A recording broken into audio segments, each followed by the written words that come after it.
TSM6 news కి స్వాగతం. పటాన్ చెరువు మండలం పాషమైలారం పారిశ్రామిక వాడలోని ఇస్నాపూర్ గ్రామ మత్స్యకారులను ప్రత్యేకంగా పరిగణించాలని Medak parliament Congress party contested candidate Neelam Madhu Mudiraj కోరారు. ఇస్నాపూర్ మత్స్యకార సోదరులతో కలిసి తెలంగాణ రాష్ట్ర దేవాదాయ ఎన్విరాన్మెంట్ శాఖ మంత్రి ఉమ్మడి మెదక్ జిల్లా ఇన్ఛార్జ్ మంత్రి కొండ సురేఖను హైదరాబాద్లోని వారి నివాసంలో కలిసి మత్స్యకారుల సమస్యలపై వినతి పత్రం అందించారు. ఈ సందర్భంగా నీలం మధు ముదిరాజ్ మాట్లాడుతూ పాషమైలారం పారిశ్రామిక వాడలో వెలువడుతున్న కాలుష్యం కారణంగా ఈ ప్రాంతంలో చెరువులు విషపూరితంగా మారాయని ఆయన ఆవేదన వ్యక్తం చేశారు.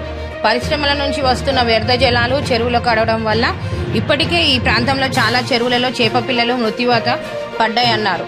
ఏ పరిశ్రమల ద్వారా చెరువులకు నష్టం జరుగుతుందన్న విషయాన్ని పొల్యూషన్ కంట్రోల్ బోర్డు ద్వారా విచారణ జరిపి నిగ్గు తేల్చానని విజ్ఞప్తి చేశారు. పాషమైలారం పారిశ్రామిక వాడలో నెలకొన్న ఈ పరిస్థితుల నేపథ్యంలో ఇస్నాపూర్ మత్స్యకారులను ప్రత్యేకంగా గుర్తించి జిల్లా మత్స్యకార సహకార సంఘంలో సభ్యులుగా చేర్చుకోవాలని మరియు పరిశ్రమల నుంచి ప్రతి సంవత్సరం నష్టపరిహారం ఇప్పించాలని ఆయన మంత్రిని కోరారు. పారిశ్రామిక వాడలోని మత్స్యకారులకు న్యాయం జరిగే విధంగా శాశ్వత పరిష్కారం దిశగా నిర్ణయం తీసుకుంటామని హామీ ఇచ్చిన మంత్రి కొండ సురేఖ.